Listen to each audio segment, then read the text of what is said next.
Folks, what these Democrats and these union special interests have done from the day they fled the state and stopped the legislative process right up to the present day, in which they turned a Supreme Court race into a smear campaign, what they have done is disenfranchise every voter who voted for Walker and the GOP leaders in the last election. They have used the courts to hammer on and to stop the legislative process. They have used illegitimate techniques like fleeing the state to stop the legislative process. And unfortunately, they tricked enough gullible swing voters in the state to go along with them on Tuesday. But how can you say the voters have spoken on Walker's budget fixes when they haven't been implemented or even used yet? We haven't been able to live with these budget fixes. So this argument that Wisconsin's a state that's split 50-50 is idiotic. The argument that, half the state rose up to repudiate Walker here is silly. What happened here is one side changed the rules, created a constitutional crisis because they couldn't take an election loss.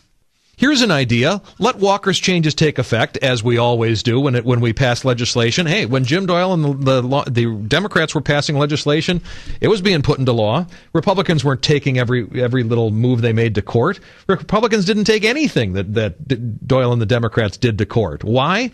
Because they did it through the legislative process. A process that we should all honor and have honored up until now, up until today, when the whiny crybaby liberals didn't get their way and decided to change the rules, really shatter all the rules. But let's let these changes take effect and then check back in with the voters 2 years from now, which is supposed to be the constitutional, legal, proper process. And then you'll get a fair reading on how Wisconsinites like Walker's changes. That's how you get a fair reading on what voters think of Walker's changes. But, misrepresenting them, demagoguing them, vilifying Walker, panicking everyone on a pension into believing that Walker's going to take it away from them, bringing in professional protesters and flooding the airwaves with misleading ads paid for with out-of-state union thug money, all in an attempt to circumvent the process and stop it cold, is not something you can draw any conclusions from.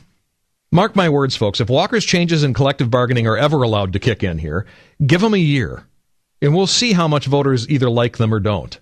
Wisconsin voters will love them. And the world won't come to an end for government workers and teachers either. The pensioners won't lose their pensions.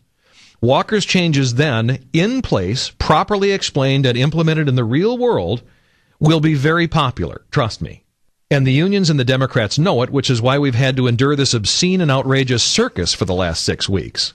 And then they want to claim, see, this is what Wisconsin voters want. We Democrats are standing up for Wisconsin voters and what they want. Well, here's an irony. Things like voter ID and concealed carry are wildly popular in Wisconsin and always have been. And when the Democrats were in charge, they steadfastly refused to give them to us. Doyle vetoed voter ID, 2 or 3 times?